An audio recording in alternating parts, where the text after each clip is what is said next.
ऐसा ना से बेटर ऐसा कुछ यहाँ आएंगे, यहाँ भी आएंगे, कहाँ आएंगे?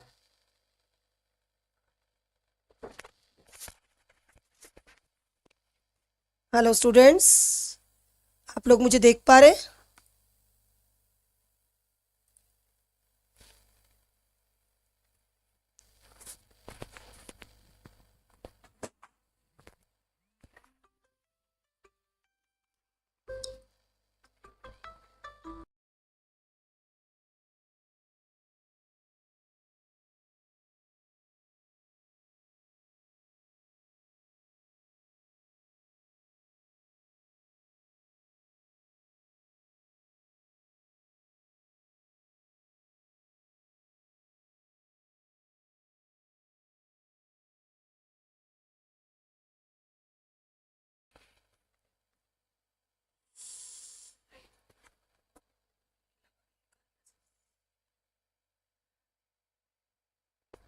क्या आप लोग देख पा रहे हैं मुझे?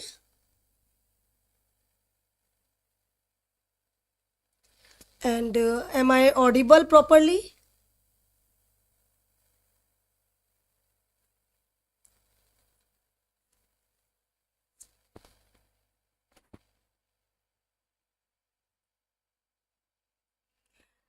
थोड़ा सा लेट होने के लिए बच्चों आप लोगों से क्षमा याचना करती हूँ। थोड़े से टेक्निकल इश्यूज आ रहे थे, कनेक्शंस में प्रॉब्लम्स आ रही थी, तो इस वजह से मुझे थोड़ा सा टाइम लग गया। आई होप आप लोग बहुत अच्छे से जुड़ गए होंगे क्लास से, और शायद अगर आप में से कुछ बच्चे जानते हो, पहचानते हो मुझे, तो मैंने आपकी लास्ट सेशन में भी क्लासेस ली हैं 9th के, तो वही बच्चे अब 10th में आ गए होंगे। होप सो आपके रिजल्ट्स बहुत अच्छे रहे होंगे। I think last of the session जो क्लास ली थी वो मैंने ली थी आपकी। तो क्या आप मुझे पहचान पा रहे हैं? मैं अब यही चेक करना चाहूँगी कि कौन कौन बच्चे मुझे पहचानते हैं। लेट्स सी कि कौन कौन बच्चे मुझे पहचान पा रहे हैं। लास्ट सेशन में 2 या 3 लाइव क्लासेस मैंने आपके साथ ली थी, और शायद लास्ट या सेकंड लास्ट क्लास मेरी ही थी। आप लोग मेरे साथ ही जुड़े थे 9th क्लास की, और वही बच्चे अब 10th में आ चुके हैं बड़े अच्छे अच्छे रिजल्ट्स के साथ। तो लेट्स होप कि हम लोग इस साल भी बहुत बहुत मेहनत करेंगे, बहुत अच्छी अच्छी क्लासेस, बहुत अच्छे अच्छे एग्जाम्पल्स, बहुत अच्छे अच्छे लाइव क्लासेस। अवंती की पूरी टीम, SCRT की पूरी टीम और नीव प्रोग्राम में बहुत सारे टीचर्स जो हरियाणा के जुड़े हुए हैं हमारे साथ, इस टीम को, इस कार्यक्रम को एक बहुत अच्छा रूप देने में, उन सभी का तहे दिल से धन्यवाद। और मैं चाहूँगी बच्चों कि आप लोग हर क्लास को बहुत ही पूरे जोश के साथ अटेंड करते रहिए। प्यारे बच्चों, एक बार मैं चाहूँगी कि जब तक और भी बच्चे जुड़ जाएं, अभी मुझे नहीं लगता कि बहुत ज़्यादा बच्चे जुड़े हैं, तो सारे बच्चे जुड़ जाएं, उसके लिए मैं चाहूँगी कि तब तक आप अपना इंट्रोडक्शन दे दीजिए कि आपका नाम और आपके डिस्ट्रिक्ट का नाम।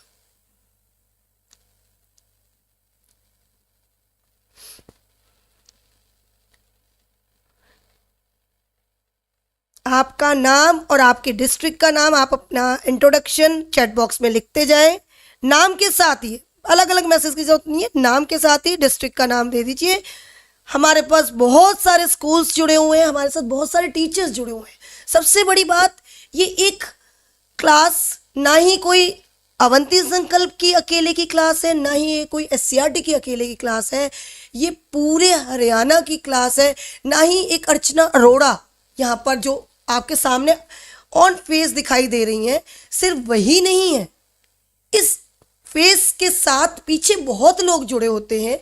अवंती संकल्प की पूरी टीम टेक्निकली, लाइक मेरा कनेक्शंस लूज हो रहे थे, तो अवंती संकल्प की पूरी टीम मेरे साथ जुड़ी हुई थी। साथ साथ बहुत सारे ऐसे टीचर्स जो हमारे इस लिंक को शेयर करते हैं और साथ साथ अपने अपने स्टूडेंट्स को भेजते हैं। वो सभी इस कार्यक्रम के सफल आयोजन के लिए तहे दिल से उनको मुबारकबाद भी है और धन्यवाद भी है। Thank you so much all Haryana teachers, all Haryana students, और वो माता पिता भी जो आप लोगों को वो सहूलियत या वो टाइम प्रोवाइड कर रहे हैं, जो कि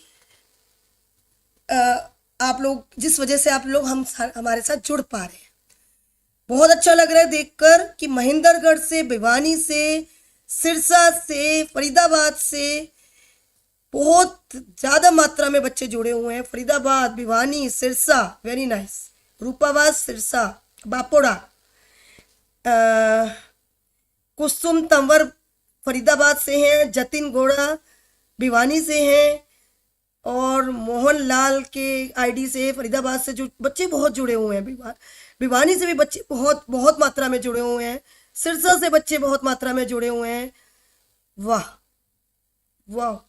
देखिए, मैं दिल्ली में बैठी हूँ इस समय, गुड़गांव में मैं जॉब करती हूँ, पर आज की डेट में मुझे जो दिखाई दे रहा है कि मेरे साथ पूरा हरियाणा जुड़ा हुआ है। तो ये देख के ही बहुत अच्छा फील होता है बच्चों कि आप लोग हमारे, और ये जो पीछे बैठे हैं, मैं नाम लेना चाहूँगी आज, मोनिका मैम, निदा मैम और आरुषि मैम और बहुत सारे लोग, इन सब का नाम लेकर के मैं ये कहना चाहूँगी कि ये लोग कितना मेहनत कर रहे हैं। हमें रोज एक नया प्लान तैयार करते हैं, जिसकी वजह से कुछ नया हम लेकर के आते हैं आपके सामने। सिर्फ क्लासेस ही नहीं, उनको प्लायो में कन्वर्ट करना, एक वीडियो बच्चे जो आप लोगों को भेजी जाती है, उसको पता नहीं कितने, जैसे बहुत सारी कंपनीज है ना जो खाने की चीज़ों को पहले बनाती हैं और फिर उसको आगे धीरे धीरे भेजती जाती हैं, और मतलब कितनी टेस्टों से वो पास होता है। उसी तरह से ये क्लासेस जो हम लोग भेजते हैं आपको, वीडियोस बना करके जो भेजते हैं, वो पता नहीं कितने ही टेस्ट उसके होते हैं, कितने लोग उसको रिव्यू करते हैं, तब आप तक पहुंचती है। और फिर जब आप लोग देखते हैं तो उसका जो रिजल्ट्स होता है वो एनालाइज किया जाता है। उसके बेस पर जो आपको प्रॉब्लम्स आती हैं या जहां आपका रिजल्ट थोड़ा सा नेगोशिएट होता है, थोड़ा सा कमी आती है, उस पर फिर और मेहनत की जाती है। मतलब इतना पावर बैंक है ना इन लोगों के अंदर, जो पीछे टेक्निकल टीम काम कर रही है। लिटरली आई बोध है, मैं बाय हार्ट इन लोगों को मतलब कहना चाहूँगी कि लिटरली ये लोग बहुत मेहनत कर रहे हैं, बहुत बहुत मेहनत कर रहे हैं। चलिए, तो अब हम स्टार्ट करते हैं। चलिए स्टार्ट करें। आप लोग रेडी हैं? बहुत अच्छा बच्चे, आपका इंट्रोडक्शन से मुझे पता चल गया कि ऑल ओवर हरियाणा हमारे साथ जुड़ा हुआ है। तो अब हम स्टार्ट करते हैं कंटेंट को। सबसे पहले मैं अपना इंट्रोडक्शन देना चाहूंगी। स्क्रीन पर आपको दिखाई दे रहा है Archana Arora, PGT chemistry from G++ Nathupur Gurugram. आप सभी का तहे दिल से इस कार्यक्रम में, इस नींव की इस एक और कड़ी में, SCRT हरियाणा की एक और कोशिश में अवंती संकल्प के साथ जुड़े हुए हर एक मेंबर के थ्रू मैं आप सभी का तहे दिल से यहाँ स्वागत करती हूँ, अभिनंदन करती हूँ। प्यारे बच्चों, आज हम जो टॉपिक लेने लगे हैं वो है क्लास 10th का साइंस का केमिकल रिएक्शंस एंड इक्वेशन। जो लास्ट वीक्स में आपने चैप्टर पढ़ा है, उन्हीं में से ही क्वेश्चन कुछ लेने वाले, बट ये एक है कॉम्पिटेंसी बेस्ड क्वेश्चंस, योग्यता से रिलेटेड क्वेश्चंस। आपकी योग्यता इसमें जज की जाएगी, या जज क्या की जाएगी, आपको ये एज अ प्लायो आपको लास्ट वीक्स में भेजे गए होंगे, जहां तक मुझे आइडिया है आप लोगों को भेजे गए। तो उस प्लायो के थ्रू आपको कहाँ कहाँ कौन कौन सी चीजों में थोड़ी सी दिक्कत आई, उसके लिए मैं जो उन्हीं क्वेश्चंस को थोड़ा सा डिस्कस करना चाहूंगी। जो डाटाज हमारे पास इकट्ठे हुए, उसमें मुझे कुछ ऐसा पता चला कि आप लोगों को इस तरह के क्वेश्चंस करने में कुछ हद तक दिक्कत आ रही है। तो हम आगे बढ़ते हैं बच्चों। क्या आप उन्हीं क्वेश्चंस को दोबारा से मेरे साथ डिस्कस करने के लिए रेडी हैं? अगर आप रेडी हैं तो चलिए बच्चे स्टार्ट करते हैं। Competency based questions.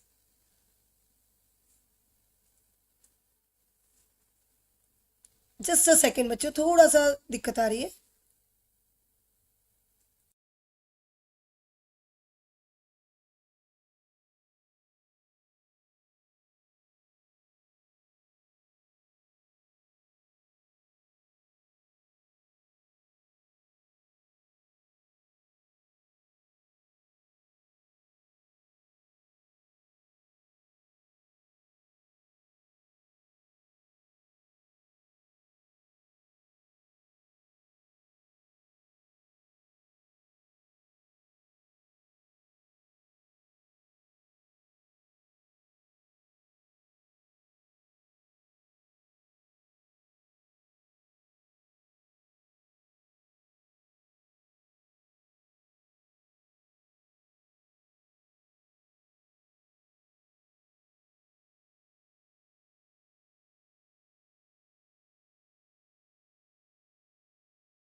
कोई दिक्कत नहीं।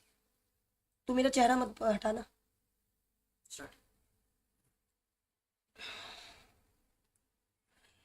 तो योग्यता based questions, competency based question में पहला क्वेश्चन आपके सामने है बच्चों। दिए गए चित्र में, दिए गए चित्र में 8 एक समान दिखने वाले लोहे के कुछ ब्लॉक को एक्स और वाई की व्यवस्थाओं में जमीन पर रखा हुआ है। हर कुछ घंटों में पानी छिड़क कर एक्स और वाई ब्लॉक की व्यवस्थाओं को नम किया जाता है। 10 दिनों के बाद, आवाज नहीं आ,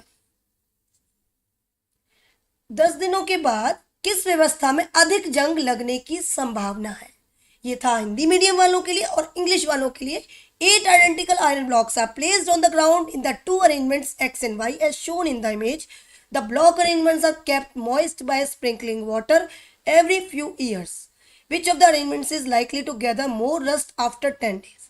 बच्चों, आपको जिस तरह से ये दिखाया जा रहा है, आपको जिस तरीके से ये दिखाया जा रहा है, 2 ब्लॉक्स हैं।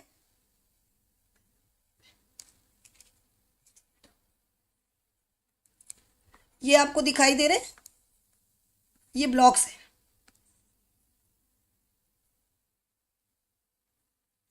ये ब्लॉक्स आपको दिखाई दे रहे हैं 2, एक्स और वाई। एक्स वाई में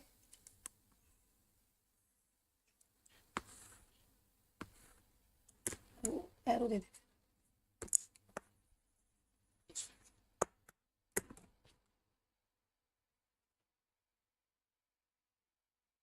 थोड़ा सा टेक्निकल इश्यूज आ रहे हैं बच्चों, थोड़ा सा इसके लिए मैं आप लोगों से माफ़ी चाहूँगी। कुछ चीज़ें वर्क नहीं कर पा रही हैं आज। तो हाँ, तो ये एक एक्स ब्लॉक है जिसमें ब्लॉक्स जो है, जो ईंटें हैं वो लिटाई गई हैं। और दूसरा है वाई ब्लॉक जिसमें सेम अमाउंट ऑफ ईंटें हैं और वो खड़ी हैं। तो आपसे मेरा क्वेश्चन ये है कि इसमें से किसमें रस्ट ज्यादा लगेगा। आपने एक टॉपिक पढ़ा था कोरोजन, संक्षारण, और उस संक्षारण टॉपिक के अंदर आपने रस्टिंग ऑफ आयरन पढ़ा था। तो क्या आप इसका आंसर उस बेस पर दे पाएंगे मुझे? तो बच्चों के आंसर्स आ रहे हैं और बहुत अच्छे आंसर्स आ रहे हैं। मुझे बहुत खुशी हो रही है कि सभी बच्चे बड़ा अच्छा रिस्पॉन्स दे रहे हैं और सभी का आंसर लगभग ठीक है। वाई, आपके आंसर से इतना तो आप सभी को पता चल गया कि Y will have more rusting. अब मैं उसका रीजन आप लोगों से जानना चाहूंगी। चैट बॉक्स में आप लिखिए कि किस वजह से रीजन ये वाई जो ब्लॉक है, इतना आपको बता दिया मैंने कि वाई ब्लॉक में जो है, वाई अरेंजमेंट में रस्टिंग ज्यादा होगी, परंतु क्या वो रस्टिंग किस वजह से होगी आप लोग बता पाएंगे? बिल्कुल बेटा, right answer is Y. Now I want the reason, कारण बताइए कि किस वजह से वाई ब्लॉक में, खड़े वाले ऑप्शन में, जो जहां पर ब्लॉक्स हॉरिजॉन्टल वे में है, मतलब सीधा खड़े हैं वर्टिकली, तो वहां पर आपका जंग ज्यादा लग रहा है। वजह क्या रहेगी उसके पीछे? क्या आप में से कोई मुझे रीजन बता पाएगा? आवाज नहीं आ रही। आवाज आ रही है बच्चों आप लोगों को सभी को?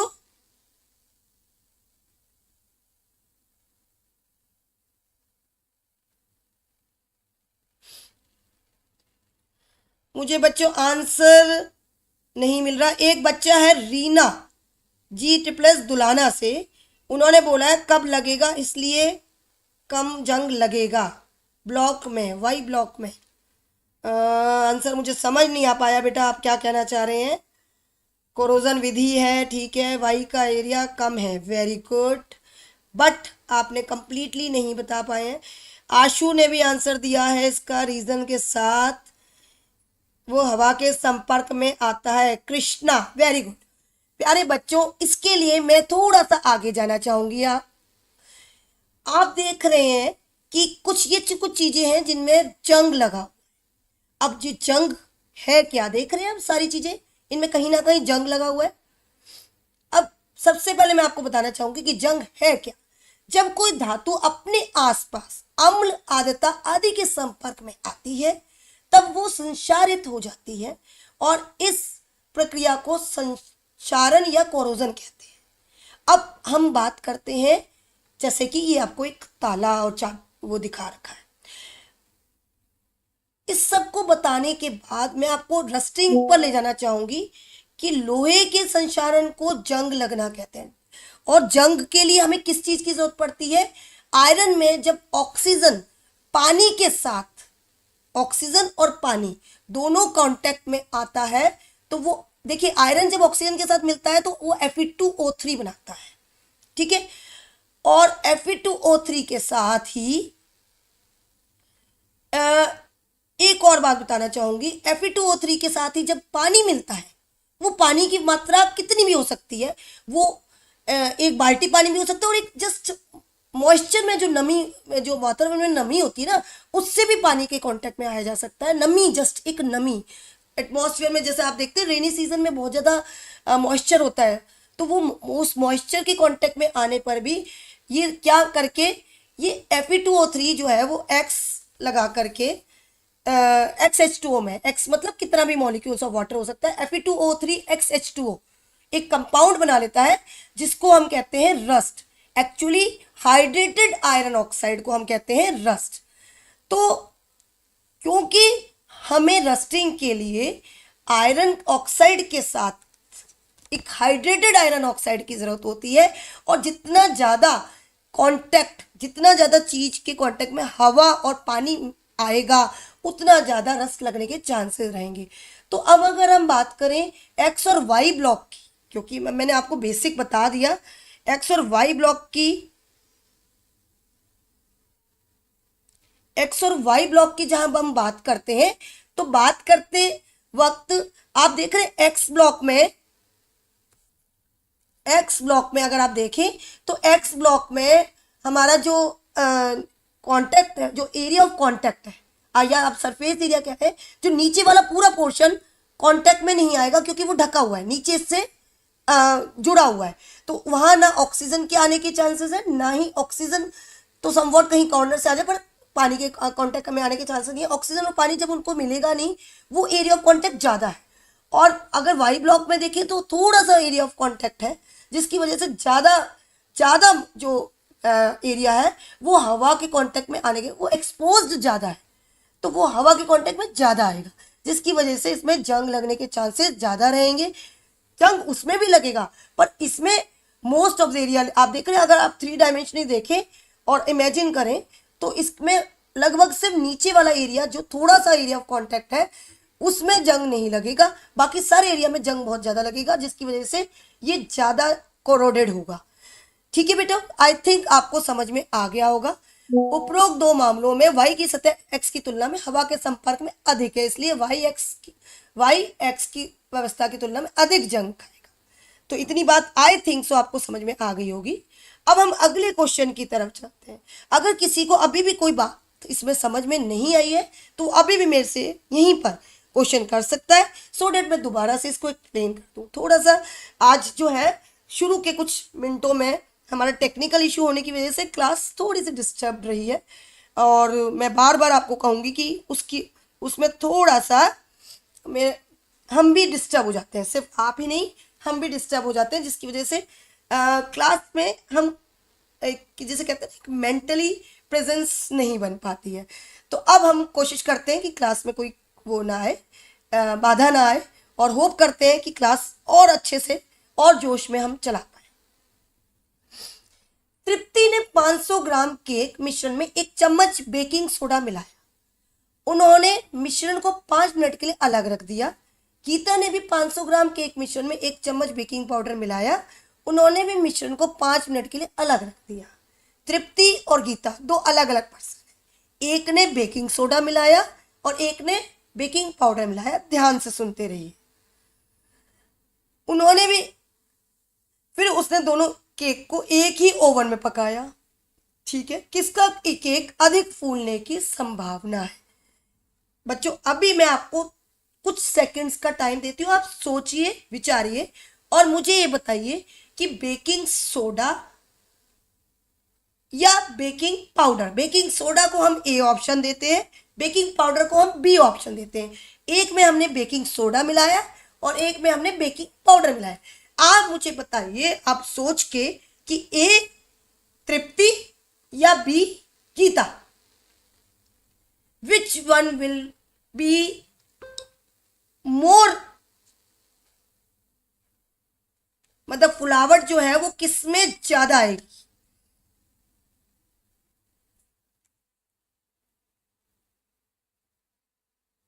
तृप्ति, तृप्ति, तृप्ति। Very nice. बच्चों के जो ये आंसर्स के जो ये बौछार आती है ना, ये जो फ्लो आता है, ये तो मुझे ऐसा लगता है जैसे बस बाढ़ ही आ जाएगी। और इस बाढ़ को देख के, इस बौछार को देख के, ये जो फ्लो है आंसर्स देने का, जो जोश है आप लोगों में, इसको देख के हमारा मन करता है कि हर बार क्लास मैं ही लूं। पर क्योंकि हमारे साथ बहुत सारे टीचर्स मेहनत कर रहे हैं, बहुत सारे टीचर्स जुड़े हुए हैं, तो हमें बारी बारी से क्लास मिलती है।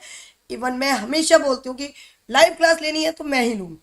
तो क्योंकि आप लोगों का जोश इतना है, आप बच्चों से ये क्लास में जो रंगत आती है, रौनक आती है, मुझे लगता है ये केक से भी ज़्यादा मीठी होगी। तो ये जो बात है ना, ये जो ये केक की मिठास है ना, मुझे आपके आंसर्स से मिलती है। प्यारे बच्चों, आप लोग इतना जोश भर देते हैं ना इस क्लास में, तो वो जो परेशानियां जो शुरू में मैंने फेस की ना, अभी क्लास एडजस्ट करने में, मेरा पेन टैब नहीं चला आज, मेरा पेन नहीं चल पाया, कुछ वजह रही, कुछ जो हम जिस सॉफ्टवेयर पे हम काम करते हैं वो सॉफ्टवेयर में थोड़े से प्रॉब्लम्स है, वो सारी चीज़ें खत्म हो जाती है जब आपके आंसर्स देखते हैं। समावती इतना फ्लो में जा रहा है, मेरी आइज वीक है, मैं इतनी जल्दी आंसर्स पढ़ ही नहीं पाती, बट स्टिल मैं कोशिश कर रही हूँ कि बहुत सारे बच्चे आंसर्स दिए जा रहे हैं, दिए जा रहे हैं, दिए जा रहे हैं। Desi fitness, Tripti, Reena, Reena is very active in this class, Vijender, Tripti, very nice. सभी बच्चों ने आंसर्स की बौछार लगा दी है। आंसर्स की बौछार नहीं, ये तो बाढ़ आ गई। अरे ऐसी बाढ़ आ गई तो हम लोगों को भागना पड़ेगा। और इंडिया में कुछ ना कुछ होता रहता है, खासतौर से गर्मी के दिन है, पोलर आइस कैप्स मेल्ट होने के चांसेस रहते हैं। तो थोड़ा सा हम, ये मजाक की बात है, just kidding, apart, jokes apart, आप लोग आंसर्स दे रहे हैं और हमें बहुत अच्छा लग रहा है। Very nice.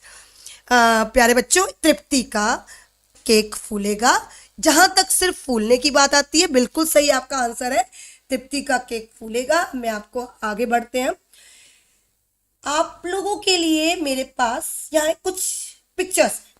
एक में आपको मैंने दिखाया है बेकिंग सोडा, बेकिंग सोडा जिसमें कुछ इंग्रेडिएंट्स आपको दिखाई दे रहे होंगे। Baking soda is what? Baking soda is none other than sodium bicarbonate, और उसे हम टेक्निकली या केमिकली, केमिकल नेम उसका होता है sodium hydrogen carbonate, NaHCO3, NaHCO3। I hope सभी बच्चों को पता होगा। इसके बाद एक मेरे पास है बेकिंग पाउडर, जिसके कुछ इंग्रेडिएंट्स होते हैं, जैसे उसमें सोडियम एल्यूमिनियम सल्फेट भी होता है, सोडियम बाइकार्बोनेट तो होता ही है। इसके अंदर बेकिंग पाउडर के अंदर बेकिंग सोडा तो ऑलरेडी होता है। बेकिंग सोडा इज ऑलमोस्ट और 100% सोडियम हाइड्रोजन कार्बोनेट या फिर sodium bicarbonate, but baking powder के अंदर सोडियम बाइकार्बोनेट के साथ सोडियम एल्यूमिनियम सल्फेट भी होता है, कॉर्नफ्लोर भी होता है, और आपको बताऊं तो इसके अंदर टार्टरिक एसिड भी होता है। बेकिंग पाउडर में टार्टरिक एसिड क्यों मिलाया जाता है? क्योंकि ये दोनों ही, जो बेकिंग सोडा होता है ना, ये एल्कलाइन नेचर का होता है। मैं एक थोड़ी सी प्रॉपर्टीज पे जाना चाहूंगी बेटा इसकी। बेकिंग सोडा जो होता है NaHCO3, ये एल्कलाइन नेचर का होता है, ये क्षारीय प्रकृति का होता है।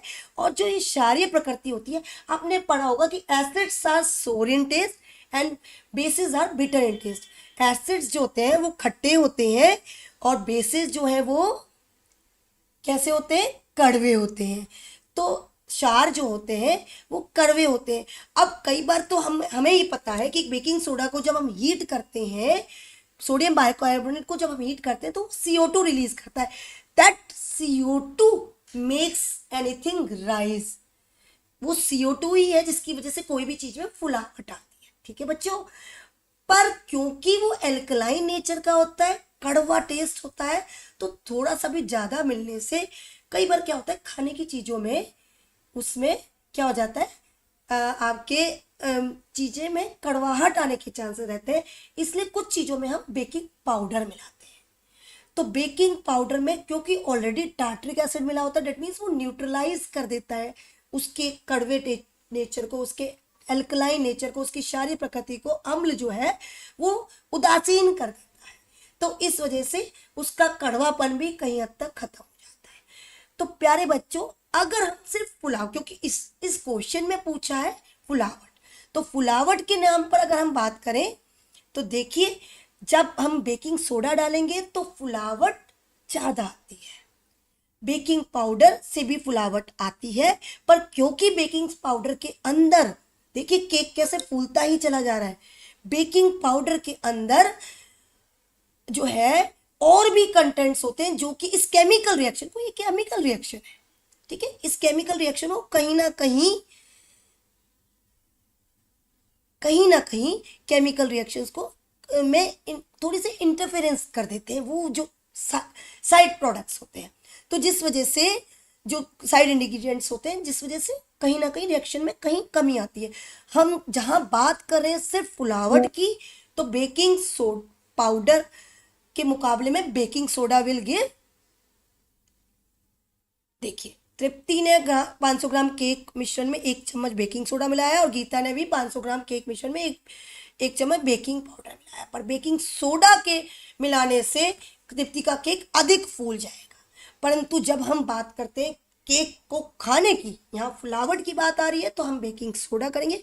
यहाँ एक थोड़ी सी कंट्रोवर्सी सी बन गई है, परंतु अगर हम बात करें बेकिंग पाउडर की, तो हम बेकिंग पाउडर इसलिए प्रेफर करते हैं क्योंकि ऑलरेडी उसमें एसिड होता है, जिसकी वजह से वो एल्कलाइन नेचर को, आपने सुना होगा कि जब हमें एसिडिटी हो जाती है पेट में, तो हम क्या लेते हैं, एसिडिटी मतलब हमारे पेट में एसिड की मात्रा का ज्यादा हो जाना, तो हमें उस समय क्या चाहिए होता है, एंटा एसिड। तो हम बेकिंग पाउडर, सोडा या कोई मिल्क ऑफ मैग्नीशियम, इस तरह की चीजें हमें दी जाती हैं जिससे कि हमारी एसिडिटी रिमूव हो जाए। तब हम कोई एसिडिक चीज, नींबू पानी या नींबू का रस या दही नहीं लेते, उससे तो एसिडिटी और बढ़ जाएगी ना।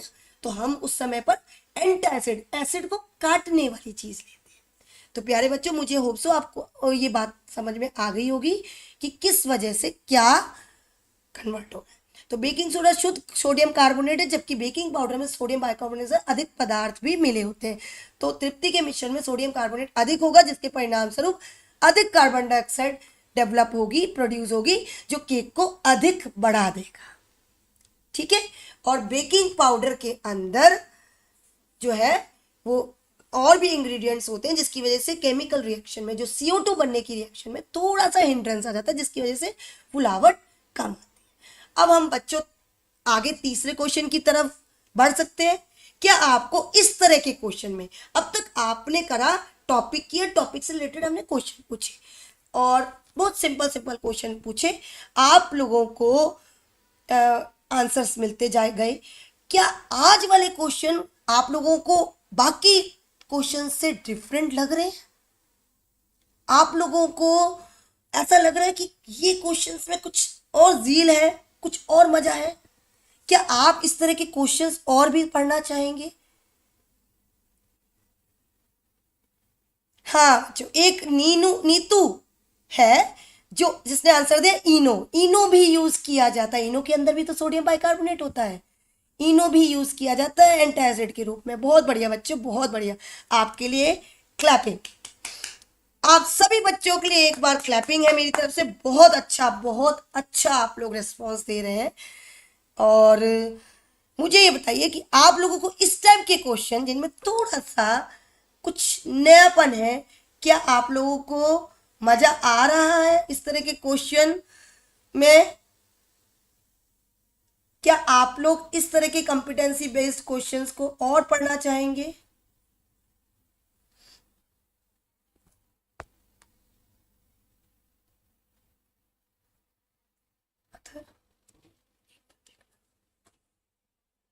अब हम बढ़ते हैं अगले क्वेश्चन की तरफ। क्या हम बढ़ सकते हैं बच्चों? चलिए अब मैं आप लोगों से एक क्वेश्चन करती हूँ। इससे पहले कितने बच्चों को डिकम्पोजिशन रिएक्शन आती है और कितने बच्चों को डिकम्पोजिशन रिएक्शन की 3 टाइप्स जो हमारी पिछली क्लासेस में निम्मी सतीजा मैम ने बहुत ही इंटरेस्टिंग वे में आपको वीडियोस के माध्यम से और लाइव डाउट क्लास सेशन के माध्यम से आपको बहुत अच्छे से समझाई होंगी।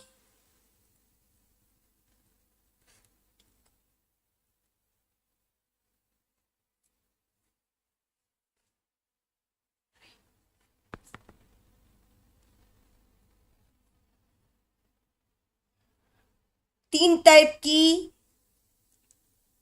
डिकम्पोजिशन रिएक्शन आपने पढ़ी है। अच्छा, एक और ब्लैक एंड व्हाइट फोटोग्राफी में कौन सी रिएक्शन यूज में आती है? कौन से टाइप की केमिकल? आपने 5 टाइप के केमिकल इक्वेशंस पढ़ी है, केमिकल रिएक्शंस। उनमें से कौन सी टाइप की केमिकल रिएक्शन आपको अगर आती है ये बताइए। उसमें ब्लैक एंड व्हाइट फोटोग्राफी में कौन सी ब्लैक एंड व्हाइट शाम श्वेत फोटोग्राफी में कौन सी केमिकल रिएक्शन की टाइप यूज में होती है? उस केमिकल रिएक्शन का, टाइप ऑफ केमिकल रिएक्शन का नाम बताइए। मेरे को अभी तक आंसर नहीं मिल रहा।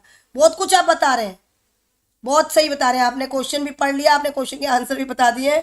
बहुत बढ़िया, बहुत बढ़िया आंसर्स आने शुरू हो गए हैं। Very good good good good Ritika, good. मैं आपका आंसर अभी डिस्क्लोज नहीं कर रही हूँ, बट रितिका के लिए क्लैपिंग। सबसे पहले आंसर दिया रितिका ने।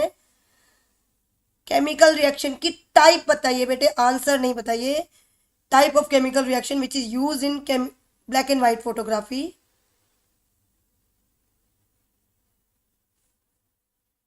श्याम श्वेत फोटोग्राफी में कौन सी केमिकल रिएक्शन की टाइप यूज में आती है? Combination reaction, decomposition reaction. Combination reaction को संयोजन अभिक्रिया कहते हैं, डिकम्पोजिशन रिएक्शन को विघटन रिएक्शन, वियोजन अभिक्रिया कहते हैं। उसके बाद विस्थापन अभिक्रिया, डिस्प्लेसमेंट रिएक्शन। उसके बाद डबल डिस्प्लेसमेंट रिएक्शन, द्विविस्थापन अभिक्रिया या रेडॉक्स अभिक्रिया। इन पांचों में से कौन सी अभिक्रिया यूज में आती है? चलिए, आप लोगों ने स्क्रीन पर क्वेश्चन आने की वजह से आप लोगों का ध्यान सारा का सारा उस क्वेश्चन पर है। तो चलिए हम, क्योंकि आपका जोश मैं देख रही हूँ कि आपका जोश जो है वो पूरी तरह से उस क्वेश्चन पर है, तो मैं क्वेश्चन की तरफ आगे बढ़ती हूँ, क्योंकि मुझे ऐसा लग रहा है आपको इस तरह की कॉम्पिटेंसी बेस्ड क्वेश्चन में बहुत मजा आ रहा है। चलिए हम आगे बढ़ते हैं, क्योंकि क्लास का टाइम भी ज़्यादा हो गया है, हमें वाइंड अप भी करनी है टाइम से। आप लोगों के डिनर का टाइम हो गया होगा। टीना को एक रसायन विज्ञान प्रयोगशाला में सफेद पदार्थ से ढका हुआ एक कागज मिलता है। कागज मिलता है, वो केमिस्ट्री लैब में गई और उसे कागज मिला। वह कागज को प्रयोगशाला की खिड़की के पास रखती है। उसने क्या किया, खिड़की के पास रख दिया और 5 घंटे बाद उसे घर ले जाने के लिए वापस रख दिया। अब वो दूसरे दिन के टाइम पे रखा, तो ऑब्वियसली उस टाइम पर तो क्या होता है, उस टाइम पर तो धूप आती है। दिन के टाइम जब स्कूल की बात आ रही है, उसने देखा कि सफेद पार्ट जो है वो स्लेटी हो गया। सफेद पार्ट स्लेटी हो गया। उस स्लेटी का नाम बताइए। अरे वाह वाह वाह। और ये एक ऐसा चीज है जो लेडीज को बहुत पसंद होता है, क्योंकि लेडीज के ऑर्नामेंट्स में काम आता है। उसी से रिलेटेड एक कंपाउंड है। क्या आप बताना चाहेंगे अब? चलिए, बच्चों के वो वाले आंसर भी आ गए हैं। Decomposition reaction was that example. Decomposition reaction में फोटोलाइटिक, प्रकाश से जो विघटन या वियोजन होता है, वो वाला आंसर इसका आंसर है, इस रिएक्शन का।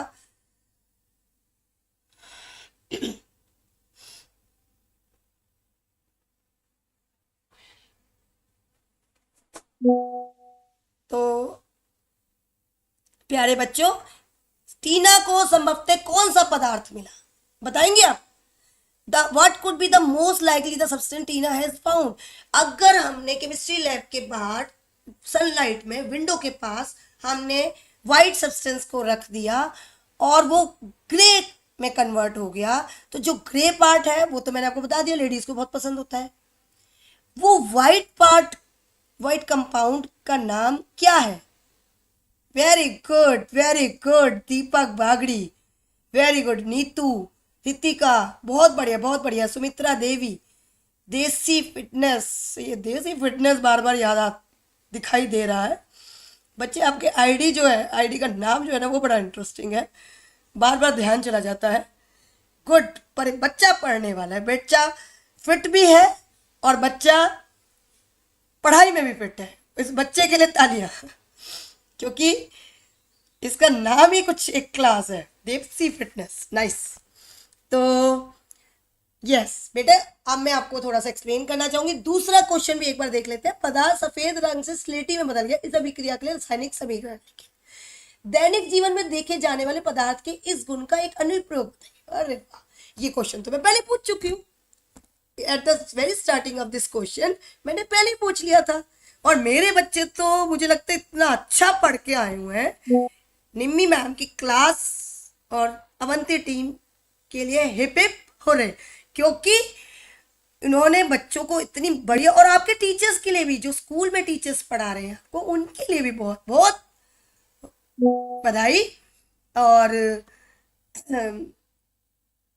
आप लोगों ने बहुत अच्छे से तैयारी कराई है बच्चों की। बच्चों ने एक एक क्वेश्चन का आंसर, तपस्या, यस, मुझे आप लोगों से बहुत अच्छे अच्छे आंसर्स मिल रहे हैं। मैं बहुत खुश हूं देख के कि हमारे बच्चे इतना पढ़ रहे हैं। टीना को समझते कौन सा पदार्थ मिला? टिम्बा को समझते मिला AgCl। एजी जो व्हाइट कलर सब्सटेंस था वो होता AgCl, जिसे हम सिल्वर क्लोराइड कहते हैं। प्यारे बच्चों देखिए, सिल्वर क्लोराइड व्हाइट कलर का होता है, परंतु जब उस पर सनलाइट का इफेक्ट आया तो वो किस में कन्वर्ट हो गया? धीरे धीरे धीरे, देखो थोड़ा, जो भी रिएक्शन होती है, आपको पता है कि केमिकल रिएक्शन जो है वो टाइम लेते हैं। केमिकल रिएक्शंस जो है वो टाइम लेते हैं बच्चों। तो केमिकल रिएक्शंस के जो ये 4 से 5 हमने घंटे दिए वो केमिकल रिएक्शन के लिए थे। तो वो जो रासायनिक अभिक्रिया हुई, रासायनिक अभिक्रिया के बाद जो आपका व्हाइट कलर जो ये कंपाउंड था, ये किस में कन्वर्ट हो गया? ग्रे कलर्ड कंपाउंड में, जिसका नाम है, बताऊं मैं? ये अगले उसमें बताते हैं हम, क्योंकि अगले क्वेश्चन का आंसर यही है। तो जब सनलाइट उस पर पड़ी तो वो किस में कन्वर्ट हो गया? ग्रे कलर कंपाउंड में। और उसके लिए जो केमिकल रिएक्शन, रासायनिक अभिक्रिया हमने यूज में लाए, वो केमिकल रिएक्शन थी ये, और इसका नाम है, देखिए, सिल्वर क्लोराइड। सूर्य के प्रकाश में सिल्वर में कन्वर्ट होता है। आपको पता है ना, सिल्वर एक ग्रेइश कलर की मेटल है। सिल्वर एक ग्रेइश कलर की मेटल है और साथ में क्लोरीन गैस बाहर निकलती है। प्यारे बच्चों, एक छोटी सी बात और मैं बताना चाहूंगी। सिल्वर क्लोराइड के कुछ यूजेस आपको बताना चाहूंगी कि सिल्वर क्लोराइड जो है वो इलेक्ट्रोप्लेटिंग में भी, जहां पर हमें चांदी की परत कहीं भी डिपॉजिट करनी होती है तो इलेक्ट्रोप्लेटिंग में भी यूज में आता है। सिल्वर क्लोराइड कुछ तरह की बैटरीज में, जो वाटर से रिलेटेड वो होती हैं, बैटरीज होती हैं, उनमें एज अ पॉजिटिव इलेक्ट्रोड, जो धनात्मक वो लिए हुआ इलेक्ट्रोड है, उसमें भी वो यूज होता है। और उसे हम बोलते हैं पॉजिटिव इलेक्ट्रोड को एनोड के नाम से जानते हैं हम, उसमें भी यूज होता है।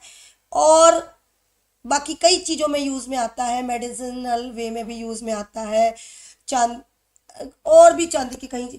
एक छोटी सी बात मैं और बताना चाहूंगी, क्योंकि कोरोजन टॉपिक हमने लास्ट उसमें पढ़ा, उसमें हमने सिर्फ रस्टिंग में कंप्लीट कर दिया।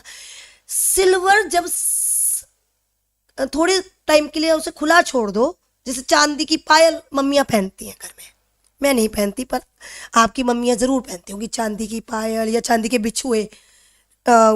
जो शादीशुदा लेडीज़ होती हैं वो पायल और बिछुए पहनती हैं, पर आप देखते हैं कि कुछ टाइम के बाद वो बिछुए जो है और जो पायल है वो थोड़ी काली पड़ जाती है। वो क्या होती है? वो भी एक केमिकल रिएक्शन। प्यारे बच्चों, ऐसा होता है कि सिल्वर जो है वो हमारी जो एयर होती है ना, जो वायु मंडल में जो कुछ एटमॉस्फेयर में जो गैसेस होती हैं, उनमें से एक गैस होती है H2S, हाइड्रोजन सल्फाइड गैस, जो कि सिल्वर के कांटेक्ट में आने से silver sulphide Ag2S, silver sulphide Ag2S compound में कन्वर्ट हो जाती हैं, जिसकी वजह से वो, और सिल्वर सल्फाइड जो है वो एक ब्लैक कलर का प्रेसिपिटेट होता है, जिसकी वजह से वो काला पड़ जाती है। तो प्यारे बच्चों, जब भी आप मम्मी से बात करेंगे ना, मम्मी आपको ऑर्नामेंट्स दिखाएंगे, देखो काले ही पड़ गए, हम धुलवाने जा रहे हैं, तो आप कहिएगा मम्मा ये काले नहीं पड़ गए, इस पर तो सिल्वर सल्फाइड की लेयर पड़ गई है। क्योंकि आप हैं आज के बच्चे, आप लोकल लैंग्वेज में या वो वाली लैंग्वेज में बात क्यों करेंगे, आप तो साइंटिफिक बच्चे हैं, आप साइंस के बच्चे हैं, आप साइंटिफिक वे में बात करेंगे, और आप साइंटिफिक वे में बात करने के बाद अपनी मम्मियों को बताएंगे कि ये सिल्वर सल्फाइड की लेयर है मम्मी, ये सिर्फ काली नहीं पड़ी है, ये इसके ऊपर सिल्वर सल्फाइड की लेयर जमा हो गई है, ये परत जमा हो गई है सिल्वर सल्फाइड की, जिसकी वजह से ये काली दिखाई दे रही है, that is of black colour. चलिए बच्चों, थोड़ा आगे बढ़ते हैं, क्योंकि क्लास का टाइम काफ़ी ओवर होने वाला है। 7 से 8 की क्लास होती है आपकी, और कुछ इश्यूज़ की वजह से आज थोड़ा सा लेट हो गई थी, तो वो 5-10 मिनट में और लूँगी आपसे। चलिए अब थोड़ा सा एक्सप्लेन कर देते हैं हम। सिल्वर हेलाइट्स जैसे कि सिल्वर क्लोराइड और सिल्वर ब्रोमाइड, यही एक रिएक्शन सिल्वर ब्रोमाइड के साथ भी होती है, और सेम वही होता है, सूर्य के प्रकाश में वो सिल्वर और ब्रोमीन में कन्वर्ट हो जाता है। सिल्वर ब्रोमाइड के वियोजन अभिक्रिया का उपयोग काले और सफ़ेद फोटोग्राफी में किया जाता है।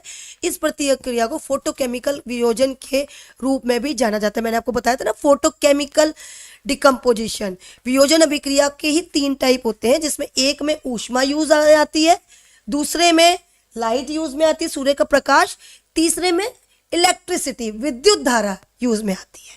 तो ये तीसरा टाइप है आपका, जिसमें कि सूर्य का प्रकाश यूज में आता है। आपने बुक्स में, अपने एनसीईआरटी बुक्स में भी पढ़ा होगा कि 3 टाइप की फोटो डिकम्पोजिशन रिएक्शन या वियोजन अभिक्रियाएं आपको बताई गई हैं। चलिए बच्चों, थोड़ा सा और आगे बढ़ते हैं अब, और देखिए, अच्छा तीसरा क्वेश्चन कहा था कि इसका कहाँ यूज में आता है। आप कुछ चीजें देख रहे हैं आप अपनी स्क्रीन पर, ये एक सुंदर सा rose flower but black and white रूप में है। ये एक और ब्लैक एंड वाइट फोटो आपने देखी, तो इसका उपयोग कहाँ यूज में आता है। बिल्कुल सही पहचाना आप लोगों ने बच्चों कि इसका उपयोग जो है वो ब्लैक एंड वाइट फोटोग्राफी में यूज में आता है।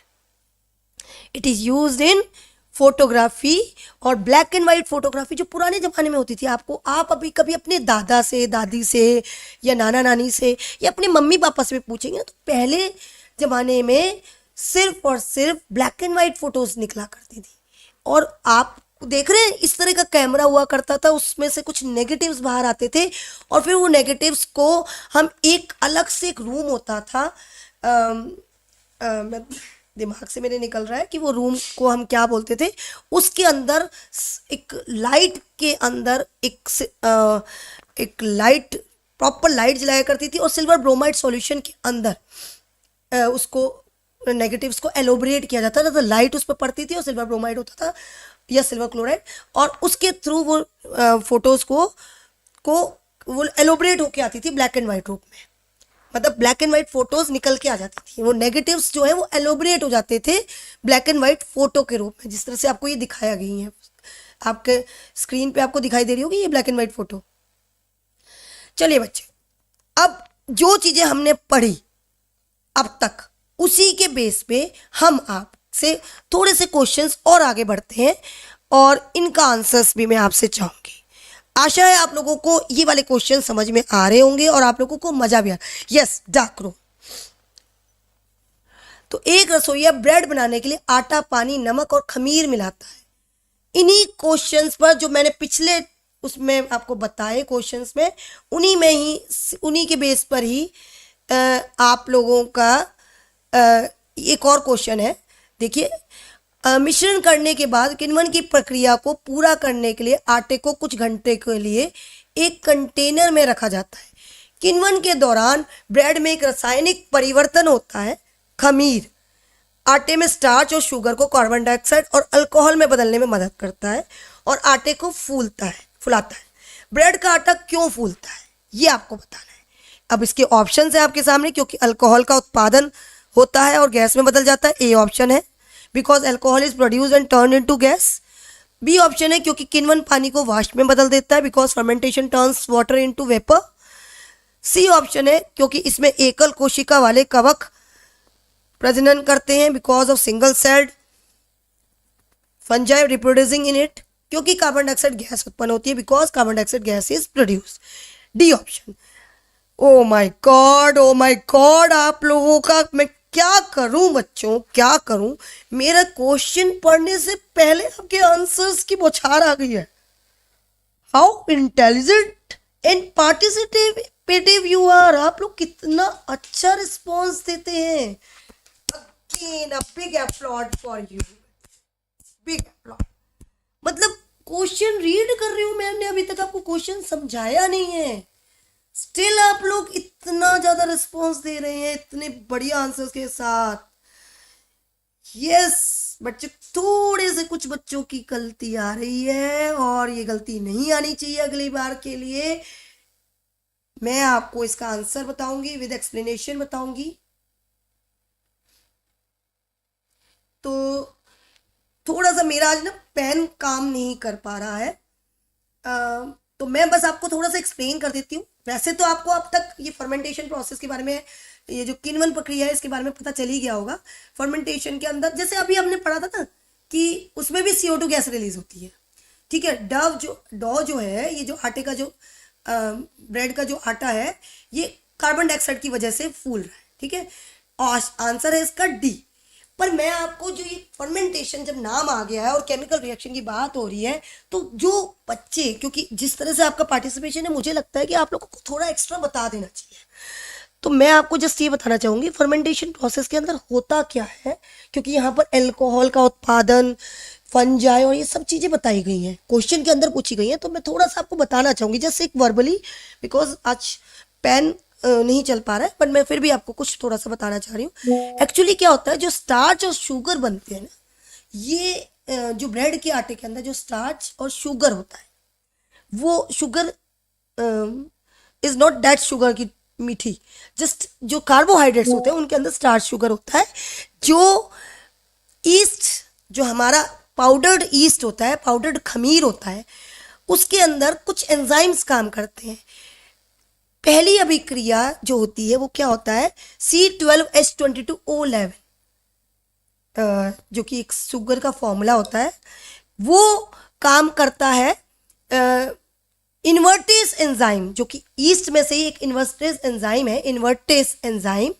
जो बच्चे आगे साइंस लेने के इच्छुक हैं या थोड़ा सा एक्स्ट्रा पढ़ना चाहते हैं, उनके लिए ये मैं पूरी एक्सप्लेनेशन दे रही हूँ कि इन्वर्टेस एंजाइम की प्रेजेंस में वो किस में कन्वर्ट हो जाते हैं, दो तरह की शुगर में कन्वर्ट हो जाते हैं, ग्लूकोज और फ्रुक्टोज। अब ये ग्लूकोज और फ्रुक्टोज क्या है, ये डिकम्पोज, ये कह सकते हैं आप जाइमेस एंजाइम, जो हमारा खमीर होता है, ईस्ट होता है, पाउडर्ड ईस्ट, उसी के अंदर एक जाइमेस एंजाइम भी होता है, जिसकी प्रेजेंस में जो हमारा ग्लूकोज और फ्रुक्टोज है वो डिकम्पोज हो जाता है, वो टूट जाता है किसके अंदर, अल्कोहल और कार्बन डाइऑक्साइड के अंदर। किसके अंदर टूट जाता है, अल्कोहल और कार्बन डाइऑक्साइड के अंदर। तो ये वही कार्बन डाइऑक्साइड है जो कि इसको फुलाने में हेल्प करती है। प्यारे बच्चों, मुझे आशा है कि आप लोगों को ये बात समझ में आई होगी। कुछ थोड़ी सी आउट ऑफ द लेवल कह सकते हो आप, ये पहले 10th के सिलेबस में ही हुआ करता था, परंतु अब सिलेबस को थोड़ा सा सिंप्लीफाई कर दिया गया है, तो ये चीज़ें काट दी गई हैं। बट आने वाली क्लासेस में अगर आप 11th 12th में साइंस लेने के इच्छुक हैं, तो आने वाली क्लासेस में आप लोग ये सब पढ़ेंगे। तो इसके लिए मैंने आप लोगों को बता दिया, आपको आटा फूलता हुआ नज़र आ रहा होगा और आपका मन भी कर रहा होगा कि कुछ अच्छा टेस्टी मम्मी बना दे और हम खाएं। और इसे देख के तो मुझे भी भूख लगाई है, आप लोगों को तो ऑब्वियसली बात है। मुझे ये आटा देख के ना भटूरे याद आ रहे हैं। क्या आप लोगों को भी आ रहे हैं बच्चों? ये आटा जब फूल रहा है तो भटूरे का एक वो फील आ रही है कि भटूरे के आटे को भी तो हम फर्मेंट करते हैं ना बेटा, और वो सॉफ्ट पनीर वाले भटूरे हम खाते हैं। तो ये बस आ गई, और मुझे लगता है जैसे आप लोगों को भी यही याद आ गई होगी और भूख और तेज बढ़ गई होगी। चलिए आगे बढ़ते हैं इसी के साथ, क्योंकि अब हमारा टाइम आ गया है आंसर आपके सामने है, मैं आपको एक्सप्लेन कर चुकी हूँ। नेक्स्ट क्वेश्चन पर बात करते हैं। ये भी तो क्वेश्चन हम डिस्कस कर चुके हैं बच्चों, अभी तो डिस्कस किया, उसी पर बेस्ड एक और क्वेश्चन हमने बना दिया आपके सामने। अथर्व को फोटोग्राफी का शौक है। ओ माय गॉड, क्या बात है। और मैं आपको बता दूं अथर्व कौन है? अथर्व मेरे बेटे का नाम है। ओहो, अथर्व को फोटोग्राफी का शौक है। हाँ, उसको है, फोटो खिंचवाने का नहीं बट फोटोग्राफी का शौक है। वह पी से पतली फिल्में बनाता है जो प्रकाश के संपर्क में आने पर विघटित हो जाती है। विघटित मतलब वियोजित हो जाती हैं, जो अभी डिकम्पोज हो जाती है। पी पदार्थ का नाम बताइए कि पी परत से पतली फिल्में बनाता है। वो पतली फिल्में अभी मैंने बताई थी ना आपको, अभी पिछली स्लाइड के अंदर और पिछले एग्जाम्पल के अंदर, लास्ट से लास्ट एग्जाम्पल के अंदर मैंने आपको बताया था। पी पदार्थ का नाम बताइए। ना ना ना ना ना, अगले क्वेश्चन में आंसर सही नहीं आ रहे हैं प्यारे बच्चों। इस क्वेश्चन का आंसर बताइए। ब्रोमाइड, सिल्वर, क्लोरीन या सिल्वर क्लोराइड? जल्दी से जल्दी बताइए, जल्दी से जल्दी बताइए कौन सा आंसर। किस लेयर, क्या चीज डिकम्पोज होती है और लाइट के संपर्क में आती है तो वो नया चीज बनाती है? वो चीज जो डिकम्पोज होती है, जो टूटती है प्यारे बच्चों, जो बनता है वो नहीं मैं पूछ रही आपसे, जो टूटता है। क्या चीज टूटती है और नई चीज बनाती है? डिकम्पोजिशन रिएक्शन है ये, अभी हमने बताया था, पिछले एग्जाम्पल में बताया था। बिल्कुल सही, बिल्कुल सही, बिल्कुल सही। अब आप क्वेश्चन को समझ गए हैं, मेरे एक्सप्लेन करने के बाद आप समझ गए हैं और आंसर सही आने शुरू हो गए हैं। Very good, very good, very good Alka, very good Harish Kumar. बहुत फास्ट आप लोगों के मैसेजेस बढ़ते जाते हैं। मैं नाम पढ़ती हूँ उतनी देर में तो वो मैसेज पता नहीं कहाँ पहुँच जाता है, और ये मेरे लिए बड़ा प्रॉब्लमेटिक होता है। भाई आईज इतनी स्ट्रांग नहीं है कि आपके उस पर भागती जाए, पर मैं फिर भी कोशिश कर रही हूँ। Yes yes yes, very nice. Pawan Kumar बिल्कुल ठीक, अलका बदान बिल्कुल ठीक, राजेंद्र सिंह बिल्कुल ठीक, तनु शर्मा बिल्कुल ठीक। Very nice, very nice, very nice. मतलब 80% से 90% बच्चे बहुत सही आंसर दे रहे हैं और आई एम वेरी हैप्पी कि आप लोगों को ये बात समझ में आ गई। और आगे के लिए ध्यान रखेंगे, जो बच्चे बी या सी या ए आंसर दे रहे हैं वो लोग ध्यान रखेंगे। इसका आंसर है सिल्वर क्लोराइड। अभी तो बच्चे बताया था, लास्ट से लास्ट क्वेश्चन में हमने बताया था कि सिल्वर क्लोराइड टूटता है और सिल्वर और क्लोरीन में कन्वर्ट हो जाता है और ये फोटोग्राफी में हेल्प करता है, यही एप्लीकेशन में बताया था। तो बच्चों आगे बढ़ते हैं अब अगले क्वेश्चन के साथ, क्योंकि सबको भूख लगाई थी नेक्स्ट लास्ट फर्मेंटेशन को देखकर। अब प्रश्न 3 की बात करते हैं और आई होप आप लोगों को क्लास में मज़ा आ रहा होगा और आप लोग बोरियत फील नहीं कर रहे होंगे। क्या आप बोर हो रहे हैं क्लास में? इसका आंसर यस और नो में देना है सिर्फ। अरे बच्चों प्लीज़ नो मत बोल देना, बहुत मेहनत करते हैं हम लोग आपके लिए। तो क्या आपको मज़ा आ रहा है क्लास में? आप बोर तो नहीं हो रहे? आपको मज़ा आ रहा है और आपको इस तरह के क्वेश्चंस करने में मज़ा आ रहा है, या आपको वो ज़्यादा पसंद आते हैं? संयोजन अभिक्रिया क्या है, किस तरह के क्वेश्चन आपको इस तरह के क्वेश्चंस में मज़ा आ रहा है? अरे वाह, बहुत बढ़िया क्वेश्चन, बहुत ही बढ़िया क्वेश्चन। ऐसे क्वेश्चंस अगर आप लोग चाहते हैं तो हम आने वाले हर चैप्टर के साथ इस तरह की क्वेश्चंस और इस तरह की वीडियोस लाते रहेंगे, जिनमें थोड़ा सा टेक्निकली दिमाग आपका चले और आप आगे आने वाले कॉम्पिटिशन्स को फेस करने के लिए रेडी हो जाए। ये क्वेश्चंस आपको आने वाले, जैसे आपने आगे जो एग्जाम्स देने हैं, कॉम्पिटिशन्स में पार्टिसिपेट करना है, ऐसे क्वेश्चंस में आप लोगों को मज़ा आएगा बच्चों। इसीलिए आप लोग आपके मैसेज तो चलिए, निम्नलिखित में से किस परखनली में कील को जंग लग जाएगा? चलिए सबसे पहले मैं आपको बताऊं, पहली ट्यूब है जिसमें पानी के अंदर नेल है, आधा नेल डूबा हुआ है और आधा नेल हवा में।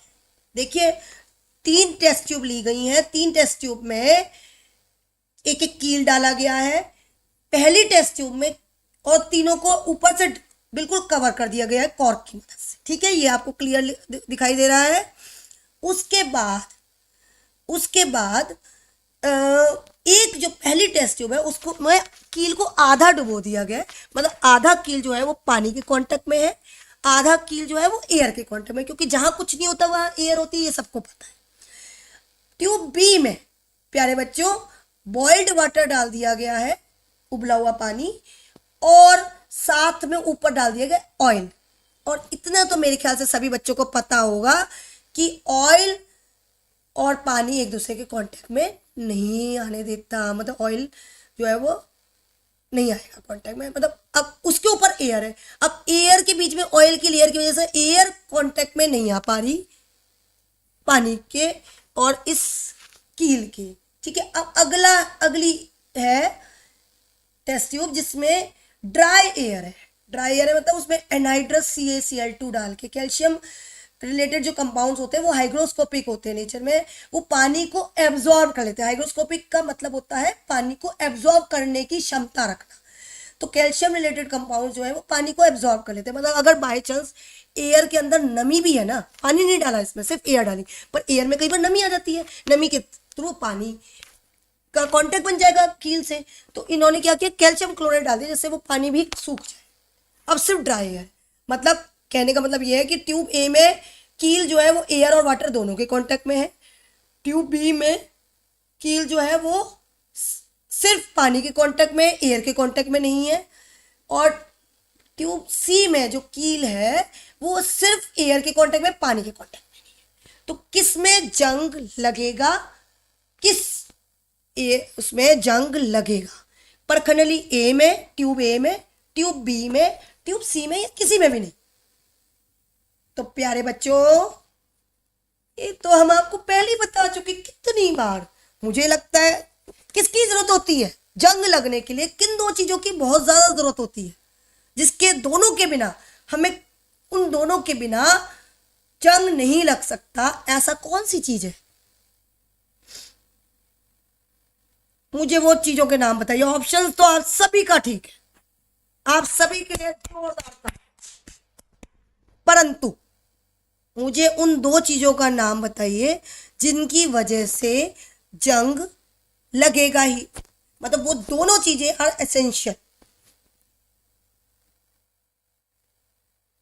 ए ए ए ए ए सभी बच्चों का आंसर ए है। मैं सभी के लिए ताली बजा दूं। मैं अगर नाम पढ़ने लगी तो वही वाली बात, बार बार वही बात कहूंगी, तो आप लोग भी कहेंगे यस।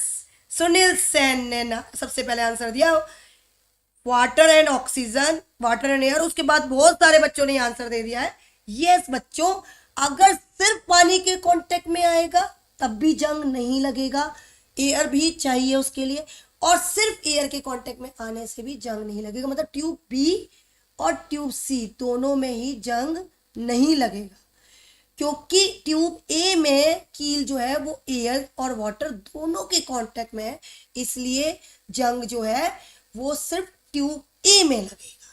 और ऐसा एक एक्सपेरिमेंट आप अपनी टीचर से बोलिएगा, वो स्कूल में आपको कराएंगी। नहीं तो आप घर में भी ये काम कर सकते हैं। एक कंटेनर ले लीजिए ग्लास में ले लीजिए, कोई पानी टेस्ट ट्यूब नहीं है तो। हम बच्चे बहुत ज्यादा मतलब जैसे कहते हैं ना टेक्निकली फ्री होते हैं, हमें कोई चिंता नहीं होती कि हमें टेस्ट ट्यूब से चाहिए। हम ग्लास ले लेंगे, कांच के ग्लासेस में। ये चीज आप खुद घर पे करके देख लीजिए, ठीक है। ये नहीं तो आप अपनी टीचर को कहिए कि ये और मुझे होप्स है कि हमारे सभी टीचर्स ये प्रैक्टिकल करा चुके होंगे। तो ये एक जो है ये आपने कर देना है, ये जरूर आपने ये प्रैक्टिकली करके देखना है, और बहुत ही इंटरेस्टिंग ये प्रैक्टिकल है। इसे आपका टीचर से के माध्यम से या खुद आप इसको परफॉर्म करिए, और आपको ये खुद ही पता चल जाएगा कि किसमें जंग लगेगा। आप खुद करके देखेंगे। आपने आंसर दे दिया, बहुत बढ़िया, परंतु आप अब ये खुद करने वाले हैं, और मैं होप्स करती हूँ कि आप लोग इसी तरह से प्रैक्टिकल्स को देखिए। आज वाले जो क्वेश्चंस थे ये हमारे कॉम्पिटेंसी बेस्ड भी थे, और हमने आपको किससे जोड़ा है, हमने आपको प्रकृति से जोड़ा है, हमने आपको अपने साइंस से जोड़ा है। हमने आपको ये बताने की कोशिश की है बच्चों कि हमारा मकसद है साइंस को अपने वातावरण में ढूंढना। एनईपी 2020 जो नई शिक्षा नीति है, जो नई शिक्षा नीति 2020 आ रही है, जो अब नई तरीके से डेवलप हो रही है, स्कूल्स में क्वेश्चंस के पैटर्न बदल रहे हैं। धीरे धीरे पेपर में पैटर्न्स बदल रहे हैं। अब क्वेश्चंस कुछ अलग टाइप के आने की कोशिश कर रहे हैं। हर रोज जो हमारे ऑफिसर्स हैं, जो हमारी टीम्स हैं, वो क्वेश्चंस में बदलाव लाने की कोशिश कर रही है। और एनईपी 2020 कहती है, या ये कह लो कि विज्ञान कहता है कि बच्चों को साइंस में बुक्स के साथ साथ सिर्फ बुकिश ना पढ़ाया जाए, वातावरण के साथ जोड़ा जाए। जो हमारे environment, science is none other than our surroundings. Science हर जगह, हर चीज में विद्यमान है। केमिकल रिएक्शन आप दिन रात देखते हैं। आप सेब खाते हैं, छोड़ देते हैं, काली पड़ जाती है। मैंने आपको बताया चांदी पहनते हैं, थोड़े दिनों बाद काली पड़ जाते हैं। ये सब क्या है? केमिकल रिएक्शन है। दूध दही में चेंज हो जाता है। ये सब क्या है? केमिकल रिएक्शन है। और वातावरण में आप, जैसे मैंने आज कुछ एग्जाम्पल्स लिए, कहाँ जंग लगेगा, कहाँ नहीं लगेगा, और ये वाला एग्जाम्पल, ये सब कुछ आपके सराउंडिंग्स में होता है, पर हम अपने आप को बुक्स से जोड़ के रखते हैं। आज मेरा मकसद था आपको वातावरण से जोड़ना, आपको साइंस को। आप अब आप क्या करेंगे? आज के बाद जो बच्चे अभी तक नहीं जुड़े थे, अब आप अपने आसपास, अपने इर्द गिर्द जो भी काम होगा उसमें आप क्वेश्चंस ढूंढेंगे, आप उसमें साइंस ढूंढेंगे कि यहाँ क्या साइंस लगती है, और उन क्वेश्चंस को अपने टीचर्स के सामने लाएंगे और उनको बताएंगे कि yes, we are science students, we believe in learning science, we do not just learn read out science, हम लोग इस साइंस को से जुड़ना चाहते हैं। हम आप क्यों, क्या, कैसे, वातावरण में अगर कुछ हो रहा है तो क्यों, क्या, कैसे हो रहा है, हम इन क्वेश्चंस के आंसर ढूंढना चाहते हैं।